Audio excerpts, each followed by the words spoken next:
ఈరోజు ఆంధ్రప్రదేశ్లో ఓ పక్క అధికార కూటమి ప్రభుత్వం ఏమో ప్రజాపాలనకి తీర్పునిచ్చి ప్రజల తీర్పు ఏదైతే ఇచ్చారో జూన్ 4వ తారీఖు 2024 ఆంధ్రప్రదేశ్ ఎన్నికల ఫలితాల వెనువెన్న దినోత్సవంగా దీనికి సంబంధించి ప్రజా సంబరాలు చేయాలని చెప్పేసి పిలుపునిచ్చారు. మరోపక్క 151 సీట్ల నుంచి 11 సీట్లకు పరిమితం వైసీపీ పార్టీ మాత్రం వెన్నుపోటు దినోత్సవంగా నిర్వహించాలని చెప్పి పిలుపునిచ్చారు. ఈ రెండింటిలో ఏది పరిలో తీసుకోవాలి, ఏంటి ఈ అంశాలకు సంబంధించి మరిన్ని విషయాలు తెలుసుకుందాం. మనతో ఉన్నారు senior journalist doctor Kanakadurga Vadlamani గారు. మేడం నమస్కారం అండి. మేడం, ఈరోజు ప్రధానంగా ప్రస్తుతం అధికారంలో ఉన్నటువంటి కూటమి ప్రభుత్వం ఏమో ఉదయం పూట సంక్రాంతి సంబరాలు, సాయంత్రం పూట దీపావళి సంబరాలు, ఏదైతే జగన్మోహన్ రెడ్డి గారి పాలనకి ప్రజలు చర్మగీతం పాడి వాళ్ళు ఇచ్చినటువంటి విలువైన తీర్పు జూన్ 4, 2024కి నేటితో ఏడాది కాలం ముగిసిన సందర్భంగా ఈ సంబరాలు చేయాలని చెప్పేసి పిలుపునిచ్చారు. వైఎస్ఆర్సీపీ పార్టీ వాళ్ళేమో ఏదైతే కూటమి ప్రభుత్వం అధికారంలోకి వచ్చి ఇచ్చిన హామీలు నెరవేర్చకుండా ప్రజలకు వెన్నుపోటు పొడిచిందని చెప్పేసి వాళ్ళ వెర్షన్.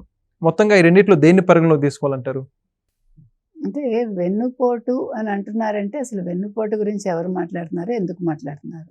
ఇక్కడంటే ప్రజలు వెన్నుపోటు పడిచారా వైసీపీకి? అంటే వాళ్ళ ఉద్దేశం అదా? మేము మీకు పథకాలు ఇచ్చాము, మీరు మాకు ఓట్లు వేయలేదనే కదా ఆ రోజు మాట్లాడాడు ఇండైరెక్ట్గా ఎవరు? జగన్మోహన్ రెడ్డి ఓడిపోయిన వెంటనే అదే మాట్లాడాడు. అవును, మేము ఇంత చేశాము, అయినా మీరు మమ్మల్ని ఎన్నుకోలేదు, మేము చాలా మంచి ప్రభుత్వాన్ని ఇచ్చాము, అయినా మీరు మమ్మల్ని వెన్నుపోటు పొడిచారని అంటున్నాడు ఆయన. కాబట్టి ఇక్కడ వెన్నుపోటు అనేది జగన్మోహన్ రెడ్డి ప్రజలను అంటున్నారు.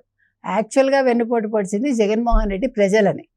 మీకు మద్యపాన నిషేధం చేస్తానన్నారు, అసలు ఆ ప్రస్తావనే లేకుండా ఆయన 2024 ఎన్నికలకి రానని చెప్పి 2024 ఎన్నికల్లో ఆయన ఏ మొహం పెట్టుకుని వెళ్ళాడు? నెంబర్ 1. నెంబర్ 2, పెన్షన్లు పెంచుతాము అన్నారు. 250 అంటూ పెంచుకుంటూ ఆయన చెప్పింది ఏంటి, చేసింది ఏంటి? అది వెన్నుపోటేగా. అంటే ఆయన అన్ని వెన్నుపోటులు చేసి ప్రజలకి నేను 2 బట్టలు నొక్కుతాను, మీరు కూడా నాకు 2 బట్టలు నొక్కండి అంటే గివ్ అండ్ టేక్ పాలసీ. నేను నీకు ఇది ఇస్తున్నాను కాబట్టి నాకు లంచం, మరి అది వెన్నుపోటేగా. సో మొత్తానికి వెన్నుపోటు పడిచింది 2019 నుంచి 2024 మధ్యకాలంలో జగన్మోహన్ రెడ్డి ప్రజలను నమ్మించి మోసం చేసి పెద్ద వెన్నుపోటుదారుడుగా ఈరోజు నిలిచిపోయాడు. ఏడాది కాలం పూర్తి చేసుకున్న సందర్భంగా ఉత్సవాలు జరుపుకోవటానికి ఇవాళ తెలుగుదేశం కూటమి సిద్ధమైంది. వాళ్ళు ఏం మాట తప్పారండి? వాళ్ళు నువ్వు అంతా అప్పులు చేసిపోతే ఒక్కొక్క శాఖలోనూ ఆ అప్పులు కడతారా, విద్యాశాఖ చూసుకుంటారా, నీ మొహం చెరపటానికే వాళ్ళకి కొన్ని కోట్లు అయింది. నువ్వు నీ మొహం చూపించి నువ్వు ప్రజల్ని వెన్నుపోటు పడిచావు. ఇక్కడ మొహాలు చూపించుకోవట్లేదు, వాళ్ళ పనుల ద్వారా వాళ్ళు ప్రజల్లో నిలిచిపోయేలాగా ఏడాది కాలం పూర్తి చేసుకున్నారు. వాళ్ళు ఎన్ని పనులు చేశారు, ఎన్ని మంచి పనులు చేశారు.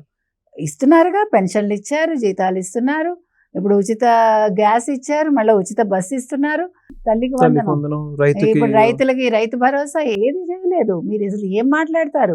అసలు సూపర్ 6 గురించి మాట్లాడే హక్కు మీకు ఎక్కడ ఉంది? ముందు మద్యపానం గురించి దమ్ముంటే మాట్లాడండి వైసీపీ వాళ్ళు. ఇవాళ చెవులో పూలు పెట్టుకుని 2 పూలు రోజా గారు వెన్నుపోటు దినం నడపడం ఏంటి? ఎంత నవ్వులాటగా ఉందంటే ఆవిడ 2 చామంతి పూలు చెవుల్లో పెట్టుకుని, మీరు చూసారా? చూసారు. ఇంత సిగ్గులేనితనం అండి. మీరు ప్రజలకు ఇంకా ఏం పూలు పెడదాం అనుకుంటున్నారు? ప్రజలు అందుకే మీకు 151 నుంచి మధ్యలో 5 తీసేసి 2 ఇచ్చారు, 11 ఇచ్చారు. అంటే మీ కాళ్ళ మీద మీరు ఉండండి, సవ్యంగా ఉండండి అని చెప్పడానికి ఇచ్చారు. ఇస్తే మీకు బుద్ధి లేదు, ఇంకా మాట్లాడుతున్నారు. అసలు మీరు నియోజకవర్గాల్లోకి వెళ్ళి మాట్లాడే దమ్ము లేదు మీకు. నియోజకవర్గాల్లోకి వెళ్ళి ప్రజల్ని పరామర్శించే దమ్ము లేని వైసీపీ వాళ్ళు ఇవాళ వెన్నుపోటు దినం అని చెప్పి మీరందరూ రోడ్ల మీదకి రావడం ఏంటి? సరేనయ్యా, మీరందరూ వచ్చారు, మీ జగన్మోహన్ రెడ్డి ఎక్కడున్నాడు? మీ జగన్మోహన్ రెడ్డి ఇవాళ వెన్నుపోటు దినం జరుపుకోమని అడిగితే ఇవాళ బొత్స ఒంట్లో బాలేపైన వచ్చి ఇవాళ పడిపోయాడు కదా, స్టేజ్ మీద కుప్పకూలిపోయాడు. లక్కీగా ఆయన బాగానే ఉన్నారట, అదృష్టం బాగుండి. ఇదే మీరు చేసేది? నువ్వేమో హ్యాపీగా ఏసీలో కూర్చుని అనుభవిస్తావా, టైంకి తిని హ్యాపీగా ఉంటావా? వీళ్ళందరూ రోడ్డుకెక్కి అసలు అక్కడ ఏమీ లేకపోయినా కూడా ఉన్నట్టు చూపించడానికి తాపత్రయపడాలా? ఇదేం పార్టీ అండి? మీరు వెన్నుపోటు దినం గురించి మీరు మాట్లాడమంటారు. అసలు ఇక్కడ వెన్నుపోటు పొడిచింది వైసీపీ అయితే మనం వైసీపీ గురించి ఎందుకు మాట్లాడుకోవాలి? దిక్కుమాల పార్టీ గురించి మనం మాట్లాడుకోవాల్సింది ఈ ఏడాది కాలంలో కూటమి ప్రభుత్వం చేసిన మంచి పనుల గురించి చర్చించుకోవాలి. చేసింది, వాళ్ళు అన్నీ చేస్తున్నారు. ఇన్ని పరిశ్రమలు వచ్చాయి, 4 లక్షలకు పైగా ఉద్యోగ కల్పన జరిగింది, 20 లక్షల ఉద్యోగాలు వాళ్ళు హామీ ఇచ్చారు. ఆ హామీ నెరవేరుస్తారు, ఇంకా 4 ఏళ్ళు ఉంది. ఎందుకు వీళ్ళకెందుకు తొందర? అసలు ఇప్పుడు జగన్మోహన్ రెడ్డి ఎందుకు ఏడుస్తాడు? జగన్మోహన్ రెడ్డి గారు చేయాల్సింది ఏంటంటే, దమ్ముంటే పులివెందులకు వెళ్ళి అక్కడ కూర్చుని, మొన్న మహానాడు కడపలో పెట్టినప్పుడు అక్కడ కూర్చునే ధైర్యం లేదు నీకు, నీ పులివెందులకు వెళ్ళే ధైర్యం లేదు, ఇప్పుడు వెళ్ళి ప్రజల్ని పరామర్శించే ధైర్యం లేదు. అసలు ఇవాళ నగర్కి వెళ్ళి రోజా గారు ధైర్యంగా ప్రజలతో మాట్లాడగలరా? ఇంకా కొంచెం బొత్సాకేమన్నా కొద్దిగా సేవ్ ఉందేమో వాళ్ళ నియోజకవర్గాల్లో, ఎందుకంటే వీళ్ళంత ఘోరం కాదు కాబట్టి. ఇప్పుడు మీరు చూసుకుంటే కనుక అయితే ఇలాంటి స్కామ్స్లో ఆయన లేనట్టున్నారు, మనకు తెలియదు. స్కాముల్లో చిక్కుకున్నది వీళ్ళే, ఈ రెడ్లందరూ చిక్కుకున్నారు. అంటే అందరు రెడ్లు కాదండోయ్, ఆయన చుట్టూ ఉండే వాళ్ళ గురించే మనం మాట్లాడుతున్నాం. రెడ్లు మంచి వాళ్ళే, ఈ కొద్ది మంది ఆయన ఉచ్చులో చిక్కుకుని ఈరోజు గిలగిలా కొట్టుకుని ఈరోజు జైల్లో ఉంటున్న రెడ్ల గురించి మనం మాట్లాడుతున్నాం. కాబట్టి మనం చెప్పొచ్చేది ఏంటంటే, ఇది వెన్నుపోటు దినం అనేది కాదండి. తర్వాత వెన్నుపోటు పొడిచింది ఆ రోజు లక్ష్మీపార్వతి. ఎన్టీ రామారావు గారు చనిపోయాక ఇప్పటికి కూడా ఆయన వెన్నుపోటు పొడుస్తుంది అక్కడ లక్ష్మీపార్వతి. ఇక్కడ వైసీపీలో ఉంటూ వైసీపీని వెన్నుపోటు పొడవట్లే వీళ్ళందరూ. వైసీపీ వాళ్ళే ప్రజలని ఇవాళ కూడా వెన్నుపోటు పొడుస్తున్నారు. నిన్న తెనాలి వెళ్ళి గంజాయి బ్యాచ్కి సపోర్ట్ చేయటం ఏంటండి? దళితులు అంటారు, క్రిస్టియన్స్ దళితులు ఎలా అవుతారండి? మొన్ననే కదా కోర్టు తీర్పు ఇచ్చింది, మీరు క్రిస్టియానిటీ తీసుకున్నాక మీరు దళితులు కాదు. వాళ్ళు గంజాయి బ్యాచ్ వాళ్ళ మీద ఒక్కొక్కరి మీద 10-12 కేసులు ఉన్నాయి, కావాలంటే చూసుకోమనండి. ఆ కేసులు కూడా ఎవరి హయాంలో వచ్చాయి? వైసీపీ హయాంలో వచ్చాయి.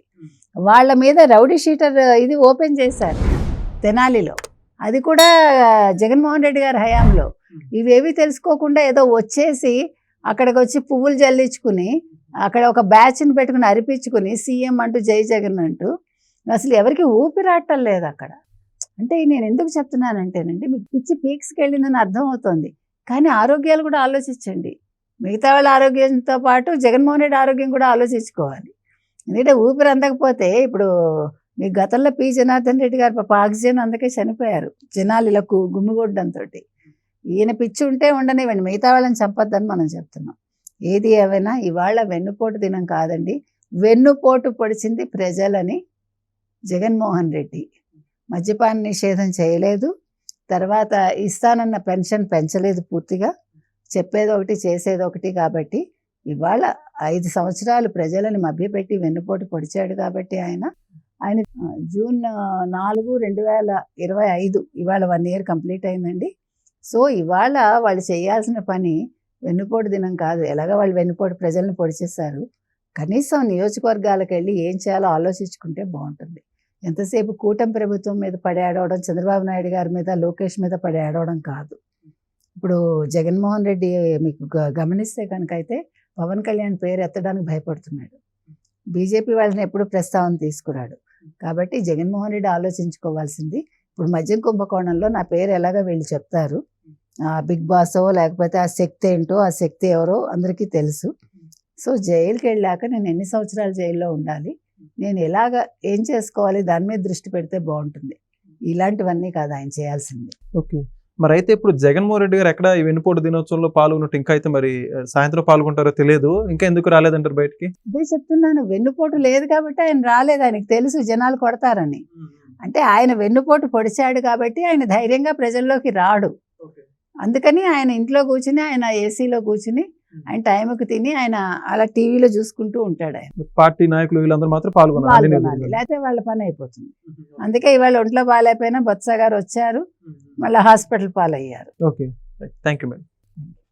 Please subscribe to Leo News for more videos.